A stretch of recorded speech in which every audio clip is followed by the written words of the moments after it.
Saudi अरब समेत खलीजी ममालिक में शवाल का चांद नजर आ गया। सऊदी रुयते हिलाल कमेटी ने चांद नजर आने का ऐलान कर दिया। ईद उल फितर कल बरोज एतवार मनाई जाएगी। Dubai, UAE, Qatar, Kuwait, Bahrain में भी कल ईद उल फितर मनाई जाएगी। पाकिस्तान में शवाल का चांद देखने के लिए मरकजी रुयते हिलाल कमेटी का इजलास कल इस्लामाबाद में होगा। वजारत मजहबी उमूर की छत पर होने वाले इजलास की सदारत चेयरमैन कमेटी मौलाना अब्दुल खबीर आज़ाद करेंगे।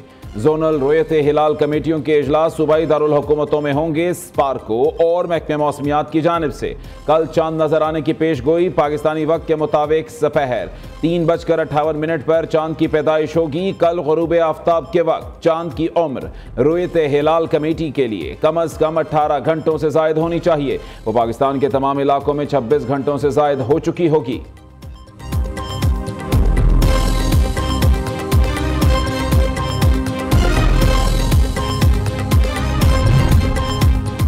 मस्तोंग में लखपास के करीब खुदकुश धमाका। जाए धमाका के नजदीक बीएनपी का धरना जारी था।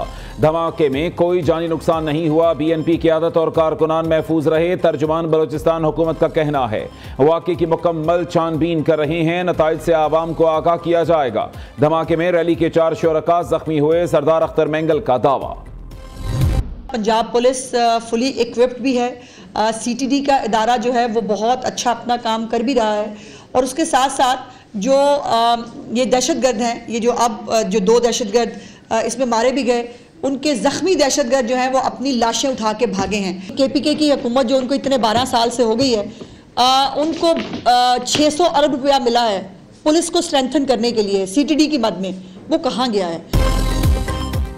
डीजी खान में खैबर पख्तूनख्वा से हमले होते हैं। 20 से 25 दहशतगर्दों ने हमला किया, 2 मारे गए। वजीर इत्तलात पंजाब अज़मा बुखारी की प्रेस कॉन्फ्रेंस। कहा दहशतगर्दों का मकसद पंजाब के हालात खराब करना था।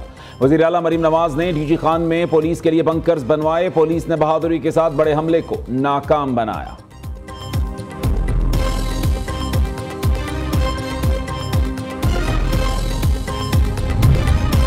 अफगान हुकूमत के सामने दहशतगर्दी के मसले को मौसर तरीके से उठाने का फैसला।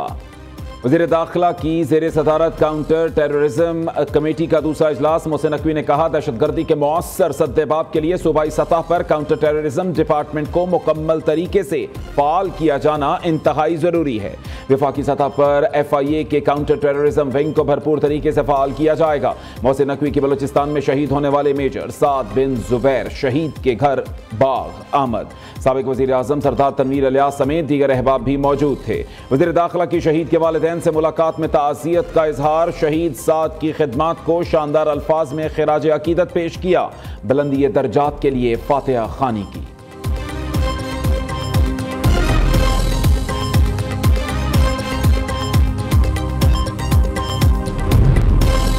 वज़ीर आज़म शहबाज शरीफ की आलमी रहनुमाओं को टेलीफोन पर ईद उल फितर की मुबारकबाद। शहबाज शरीफ का ओमान के सुल्तान और ताजिकिस्तान के सदर को टेलीफोन। सकाफती, मजहबी और जोग्राफियाई कुर्बत पर मबनी तारीखी बरादराना ताल्लुकात पर गुफ्तगू। वज़ीर आज़म से वफाकी वज़ीर बराए कश्मीर और गिलगित बल्तिस्तान उमूर, सरहदी उमूर, इंजीनियर अमीर मकाम की मुलाकात। मुल्की मजमूई और सियासी सूरत हाल पर तबादला ख्याल किया गया। एक मीटिंग होती है जो हमें पता चली, सिंध हुकूमत को पता नहीं था। सदर आसिफ अली जरदारी जुलाई के महीने में उन्होंने कहा कि जी हम इरिगेशन पे आपको कुछ ब्रीफिंग देना चाहते हैं। उसके अंदर उन्होंने कहा गया कि जी हम एडिशनल ज़मीन आबाद करना चाहते हैं, हम हाई एफिशिएंसी इरिगेशन की तरफ, ये सारी चीज़ें भी मौजूद है की तरफ जाना चाहते हैं। पानी बचाएंगे और फिर हम ये आबाद करेंगे। वो प्रोसेस अभी तक हुआ नहीं था। उन लोगों ने इसको एक बहाना बनाया जी सदर के पास मीटिंग हो गई और उन्होंने अप्रूव कर दिया। 6 कनाल का प्रोजेक्ट ले आते हैं। कॉन्सेप्ट क्लियरेंस है, कोई प्रोजेक्ट की डिटेल नहीं है, कुछ भी नहीं।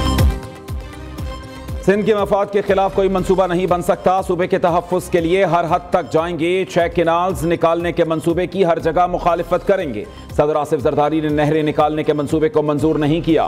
वज़ीर आला मुराद अली शाह का कहना है पीपल्स पार्टी के बगैर मौजूदा हुकूमत नहीं चल सकती। हमारे पास वो ताकत है जिससे सिंध के खिलाफ कोई मंसूबा नहीं बनने देंगे। वक्त पड़ने पर इस ताकत का इजहार भी किया जाएगा। पंजाब हुकूमत मंसूबाबंदी के बगैर नहरें निकालना चाहती है।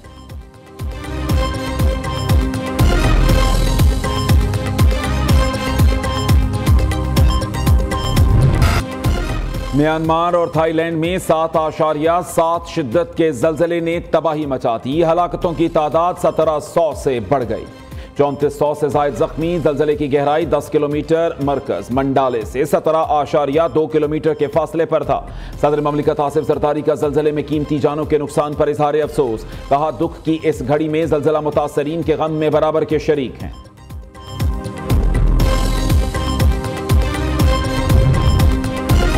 भारत अक़लियती हुकूक का अलंबरदार बनने की पोजीशन में नहीं है। भारत तो खुद हुकूक की मुसलसल खिलाफ वर्जी करने वाला मुल्क है।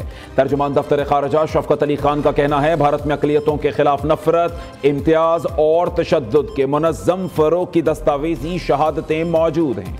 भारत दूसरे ममालिक में अक़लियतों के हुकूक पर बनावटी तशवीश जाहिर करने की बजाय अपनी अक़लियती हुकूक की पामालियाँ ख़त्म करे।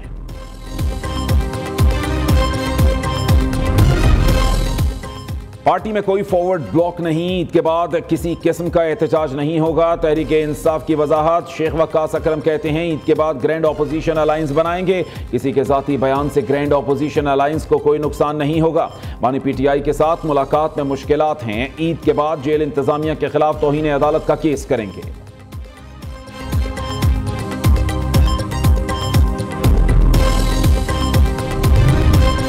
फंड्स रोकने से जमशुदा अजला में दहशतगर्दी बढ़ रही है। खैबर पख्तूनख्वा हुकूमत महदूद वसाइल के बावजूद दहशतगर्दी का मुकाबला कर रही है। मुशीर इत्तलात खैबर पख्तूनख्वा बैरिस्टर सैफ का कहना है, उम्मीद है सदर जरदारी वज़ीर आला गंडापुर के खत का मुस्बत जवाब देंगे। वफाकी हुकूमत अमन व अमान के मसले में संजीदा है तो NFC इजलास फौरी बुलाए।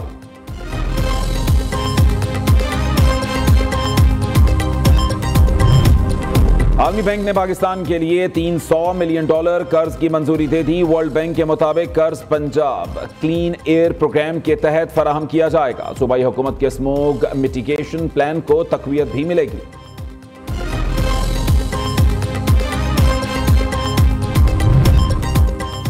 कोयटा से ईद स्पेशल ट्रेन पेशावर के लिए रवाना। रेलवे हुक्काम के मुताबिक 9 बोगियों पर मुश्तमिल ट्रेन में 300 से ज्यादा मुसाफिर सवार। ईद स्पेशल ट्रेन सिंध और पंजाब से होते हुए कल शाम पेशावर पहुंचेगी। ट्रेन के अंदर सिक्योरिटी के सख्त इंतजाम।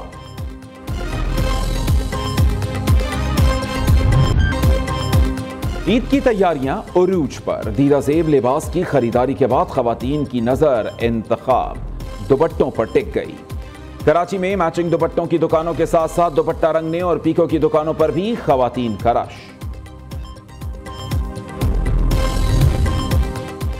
ईद की खुशियां अपनों के संग। परदेसियों की वापसी का सिलसिला जारी। लाहौर में मुसाफिरों को जायद किरायों की वसूली से परेशानी का सामना।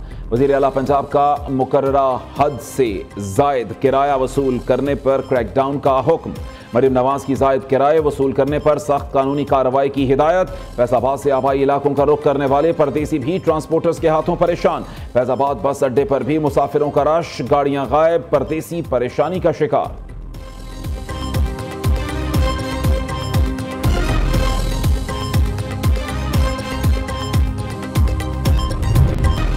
गैर कानूनी मुकीम गैर मुल्कियों और अफगान सिटीजन कार्ड होल्डर्स की वापसी का सिलसिला जारी। मुल्क छोड़ने की डेडलाइन में सिर्फ 3 दिन बाकी। 28 मार्च तक पाकिस्तान छोड़ने वाले गैर कानूनी अफगान बाशिंदों की तादाद 8,82,768 तक पहुंच गई।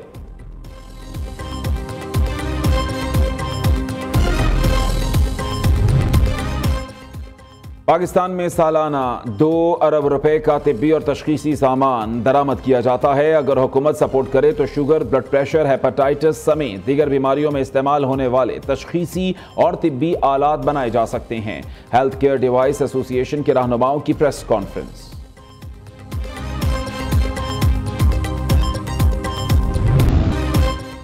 शाहीन फतह की पटरी पर ना चढ़ सके। न्यूजीलैंड के खिलाफ T20 के बाद वनडे में भी शिकस्त मुकद्दर बन गई। कौमी टीम को पहले वनडे में 73 रन से हार का सामना। 344 रन के ताक़ुब में शाहीन 271 रन पर ही ढेर। बाबर आजम 78, सलमान आगा 58, उस्मान खान 39, अब्दुल्ला शफीक 36 और कप्तान मोहम्मद रिजवान ने 30 रन बनाए। कौमी टीम मैच में 4 रेगुलर बॉलर्स के साथ मैदान में उतरी, जिसका नतीजा स्कोरबोर्ड पर 344 रन के पहाड़ की सूरत में भुगतना पड़ा। मार्क चैपमैन शानदार सेंचुरी पर मैच के बेहतरीन खिलाड़ी करार। 3 मैचेस की सीरीज में कीवीज को 1-0 की बढ़तरी हासिल। दूसरा वनडे 2 अप्रैल को खेला जाएगा।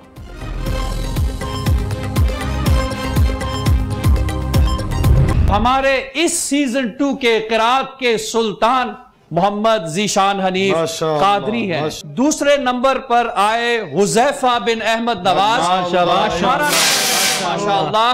और हमारे तीसरे नंबर पे मोहम्मद मुनीबुर रहमान माशाअल्लाह। बहुत बहुत मुबारक हो, फर्स्ट प्राइज 5 लाख रुपए। कारी ज़ीशान हनीफ सीजन 2 के क़िरात का सुल्तान बन गए। फातिह कारी पहली पोजीशन लेकर 5 लाख रुपए इनाम के हकदार ठहरे। बन्नू के हुज़ैफा दूसरी और कारी मुनीब तीसरी पोजीशन हासिल कर सके। दोनों क़ुरा हजरात को बिलतरतीब 2 और 1 लाख रुपए की इनामी रकम दी गई। उस गली का गदा हूँ मैं जिसमें मांगते ताजदार फिरते हैं। और कौन बनेगा नात का सुल्तान? पाकिस्तान के सबसे मुनफरिद और ईमान अफरोज प्रोग्राम में फाइनल मुकाबले जारी। 2 हिस्सों में तकसीम। फाइनल के दूसरे हिस्से में अली आसिफ और अली अरसलान की सहर अंगेज आवाज से जजेस को कायल करने की भरपूर कोशिश। नात का सुल्तान बनने वाला खुश नसीब 5 लाख की इनामी रकम का हकदार ठहरेगा।